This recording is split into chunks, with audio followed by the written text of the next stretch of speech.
Hello friends, good morning to all of you. Welcome back to my YouTube channel Priyanka biology. तो आज का topic है हमारा, छोटा सा टॉपिक है बट बहुत इम्पॉर्टेंट है। छोटा है लेकिन इम्पॉर्टेंट है। बैक्टीरियोफेज। बैक्टीरियोफेज पे डिस्कस करेंगे। इसके पहले टीएमवी टोबैको मोज़ेक वायरस पे डिस्कस किए थे, वो भी बहुत इंपॉर्टेंट था। और कौन कौन से क्वेश्चन, कैसे क्वेश्चन पुटअप किए जाते हैं, इस पे भी डिस्कस हो चुका था। तो बैक्टीरियोफेज पे इस पे इंपॉर्टेंट लगा लीजिएगा, मोस्ट इंपॉर्टेंट। यहाँ से भी क्वेश्चन बहुत पूछे गए हैं और जब भी टीजीटी पीजीटी का एग्जाम हुआ है यहाँ से क्वेश्चन पूछे ही गए हैं। तो मान लीजिए टीजीटी पीजीटी का ये नहीं कि जो स्टेट लेवल का होता है, कोई भी पीजीटी टीजीटी जितने सेंट्रल होते हैं, स्टेट के होते हैं, सबके लिए वो ये क्लास है। तो बैक्टीरियोफेज को फर्स्ट ऑफ ऑल ये जानना है कि इसकी डिस्कवरी किसने की। देखो, डिस्कवरी आपको जानना है, क्योंकि बहुत ज्यादा कभी कभी क्या है कि साइंटिस्ट ही पूछ लिया जाता है, उसके अंदर से ना पूछ के साइंटिस्ट डिस्कवर किसने किया। तो बैक्टीरियोफेज को डिस्कवर किसने किया, इंपॉर्टेंट है। फिर से कहा, डिस्कवर्ड बाय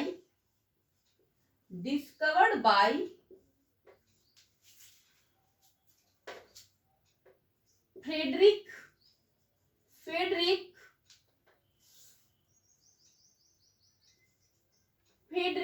टूवर्ट। क्या नाम है? Twort. Frederick Twort and Felix d'Herelle. Felix d'Herelle ने इसकी डिस्कवरी की थी। तो फ्रेडरिक टूवर्ट कौन थे? ये इंग्लिश बैक्टीरियोलॉजिस्ट थे। ये भी पूछ लेता है कि ये कौन थे। तो ये थे क्या? इंग्लिश बैक्टीरियोलॉजिस्ट थे। क्या थे? इंग्लिश बैक्टीरियोलॉजिस्ट थे। और फेलिक्स डी हेरेल कौन थे? फ्रेंच साइंटिस्ट थे। क्या थे? फ्रेंच, ये साइंटिस्ट थे, फ्रेंच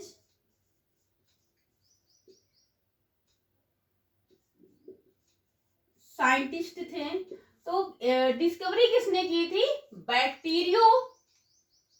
बैक्टीरियोलॉजी को डिस्कवर किसने किया था? Frederick Twort. English bacteriologist Frederick Twort and Felix d'Herelle, French scientist Felix d'Herelle ने इसकी डिस्कवरी किया था। नेक्स्ट पॉइंट, टर्म अगर पूछा कि टर्म किसने दिया था, देखो यहाँ पे कंफ्यूजन होता है। डिस्कवरी और टर्म में यही सब्जेक्ट या क्या है, कंफ्यूजन क्रिएट होता है। तो आपके दो साइंटिस्ट ने बैक्टीरियोफेज की डिस्कवरी की थी, बट टर्म किसने दिया था? डी हेरेल ने। टर्म किसने दिया था? टर्म बैक्टीरियोफेज किसने दिया था? अगर आपसे टर्म पूछ लिया जाए कि टर्म किसने दिया था, तो डी हेरेल ने। पूछा भी गया है क्वेश्चन पूछा भी गया है। द टर्म बैक्टीरियोफेज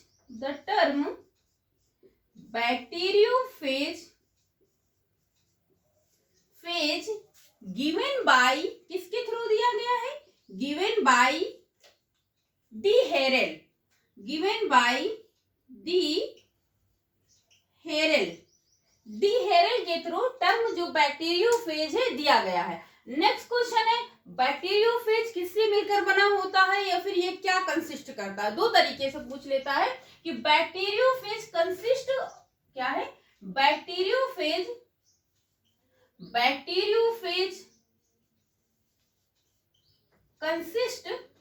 कंसिस्ट या फिर और करके इसी में लिख लीजिएगा, या फिर मेड अप ऑफ, ये किससे मिलकर बना होता है? तो न्यूक्लियोप्रोटीन्स क्या होते हैं? न्यूक्लिक एसिड और आरएनए होते हैं। क्या होते हैं? न्यूक्लिक एसिड और आरएनए होते हैं। आरएनए डीएनए न्यूक्लियोप्रोटीन्स होते हैं। तो made up of nucleic acid plus protein, sorry RNA नहीं, प्रोटीन। आरएनए और डीएनए के न्यूक्लिक एसिड के अंदर ही आते हैं। तो बैक्टीरियोफेज कंसिस्ट ऑफ या फिर made up of nucleic acid और प्रोटीन। तो यानी कि या फिर न्यूक्लियोप्रोटीन से मिलकर बने होते हैं, न्यूक्लिक एसिड प्लस प्रोटीन, या फिर ऐसे करके लिख सकते हैं न्यूक्लियोप्रोटीन्स।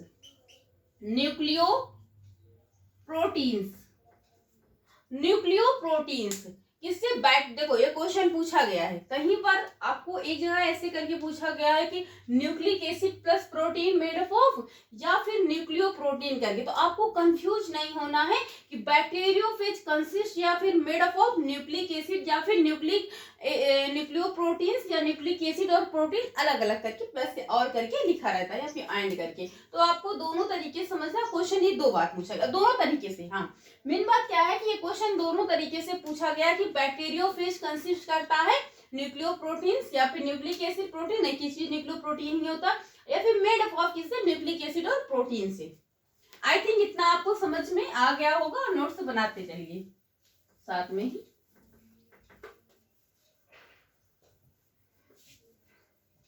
और अगर आपसे पूछ लिया जाए व्हाट इज बैक्टीरियोफेज, बैक्टीरियोफेज क्या होता है, तो बैक्टीरियोफेज इज अ वायरस होता है जो कि इन्फेक्ट करता है बैक्टीरिया में। कहाँ पे इन्फेक्ट करता, बैक्टीरिया में। तो क्वेश्चन पूछ लिया जाए बैक्टीरियोफेज क्या है, तो लिख लीजिएगा बैक्टीरियोफेज इज अ वायरस, एक वायरस होता है, वायरस व्हिच इन्फेक्ट, व्हिच जो कि इन्फेक्ट होता है, इन्फेक्ट करता है, इन्फेक्ट व्हिच इन्फेक्ट बैक्टीरिया, जो कि बैक्टीरिया में इन्फेक्ट होता है, इंटर करता है बैक्टीरियोफेज। तो क्या ये क्वेश्चन पूछा गया है, व्हाट इज बैक्टीरियोफेज, तो bacteriophage a virus which infect in bacteria, which infect in bacteria ना, बैक्टीरिया में क्या करता है, इन्फेक्ट करता है।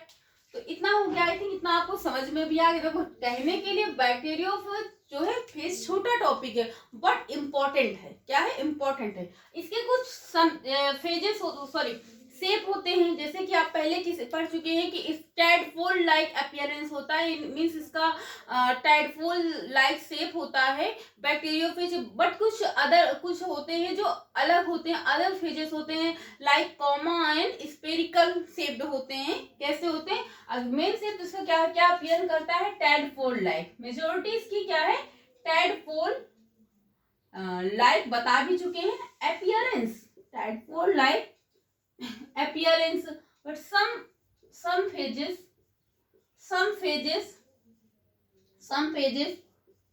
spherical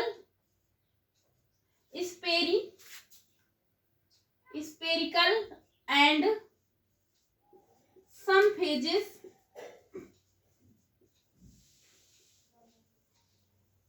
कॉमा शेप्ड होते हैं। क्या होते हैं, सम फेजेस क्या होते हैं, कॉमा शेप्ड में होते हैं। कुछ होते हैं टैडपोल लाइक अपीयरेंस करते हैं, कुछ सम फेजेस कुछ होती हैं जो स्फेरिकल शेप्ड में दो होती हैं, और कुछ क्या होती हैं, कॉमा शेप्ड में होती हैं। क्या होती हैं, कॉमा शेप्ड में होती हैं।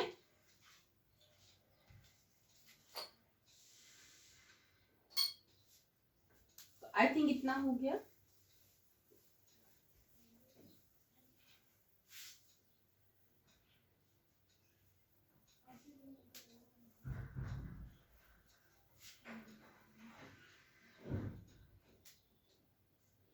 कॉमा शेप्ड होती हैं, पॉलीहेड्रल हेड होता है एक, क्या, हाँ सॉरी थोड़ा से T2, हाँ T2 या फिर टिपिकल बैक्टीरियोफेज बोल सकते हैं, T2 बैक्टीरियोफेज या फिर टिपिकल बैक्टीरियोफेज।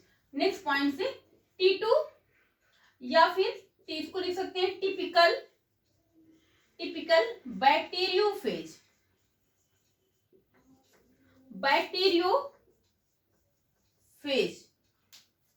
क्या होता है, हैजा, ये कैसा होता है, polypeptide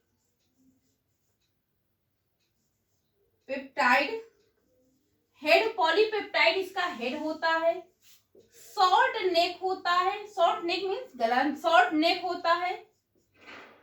collar, short neck collar and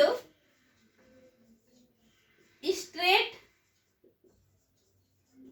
tell होती है, स्ट्रेट पूंछ होती है, टेल होती है। तो टिपिकल जो बैक्टीरियोफेज होता है या फिर T2 बोल सकते हैं, वी कैन से T2 और typical bacteriophage has a polypeptide head, short neck collar and straight tail, ऐसा होता है टिपिकल। ऐसे क्वेश्चन भी पूछ सकते हैं यहाँ से। फिलहाल अभी तक जितना बताया गया है T2 को छोड़कर और आगे जो इसके पहले जो बताया गया सारा क्वेश्चन मतलब सारे से क्वेश्चन पूछा गया है, जैसे कि शेप क्या होता है, टैडपोल लाइक होता है, स्मिड पॉप किससे होता है, कंसिस्ट क्या करता है, डिस्कवरी किसने की थी, टर्म किसने दिया था, बैक्टीरियोफेज है क्या, कहने के लिए छोटा टॉपिक है बट बहुत इंपॉर्टेंट है। नेक्स्ट है आपका, अब इसका हाँ जेनेटिक मटेरियल क्या होता है, जेनेटिक मटेरियल क्या होता है, डीएनए होता है, genetic material of the bacteriophage, genetic material, genetic material, material of the, genetic material of the bacteriophage, bacteriophage, genetic material of the bacteriophage क्या है, DNA, DNA, DNA is a genetic material of the bacteriophage, क्या है जो DNA क्या है, bacteriophage का genetic material होता है, व्हिच इनक्लोज्ड प्रोटीन कैप्सिड, जो कि किससे इनक्लोज्ड होता है, प्रोटीन कैप्सिड से। ये भी पूछा गया क्वेश्चन है कि जो जेनेटिक मटेरियल है बैक्टीरियोफेज का डीएनए वो किससे इनक्लोज्ड होता है, तो bacteriophage DNA which enclosed protein capsid, protein capsid. तो इतना आप नोट कर लीजिए, इसमें ऐसा कोई भी पॉइंट नहीं है जो इम्पोर्टेंट नहीं है, सारे पॉइंट इम्पोर्टेंट हैं, सारे हर जगह से क्वेश्चन पुट अप किए गए हैं, कहीं पर टीजीटी में कहीं पर पीजीटी में, दोनों के लिए क्लास। तो एक बार आप इसको देख लीजिए।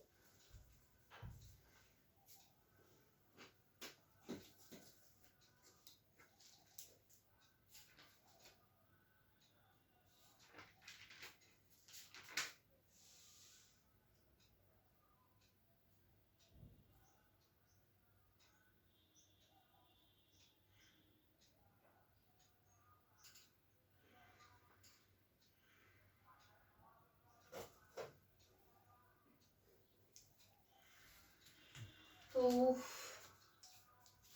हो गया genetic material DNA of the bacteriophage, DNA होता है, ये इनक्लोज किससे होता है, प्रोटीन कैप्सिड से। हाँ अगर इसकी लोकेशन पूछ लिया जाए तो लोकेटेड कहां पर होता है, located in the head, in the head पे लोकेटेड होता है बैक्टीरियोफेज के। और T2 या टिपिकल बैक्टीरियोफेज पॉलीपेप्टाइड चेन होती है, शॉर्ट नेक कॉलर होता है, स्ट्रेट लाइक होता है। बैक्टीरियोफेज है क्या, तो ये पूछा गया कि बैक्टीरियोफेज क्या है, बैक्टीरियोफेज एक वायरस होता है जो इन्फेक्ट होता है बैक्टीरिया में। बैक्टीरियोफेज मेड ऑफ यानी किससे बना हुआ है, प्रोटीन प्लस न्यूक्लिक एसिड से।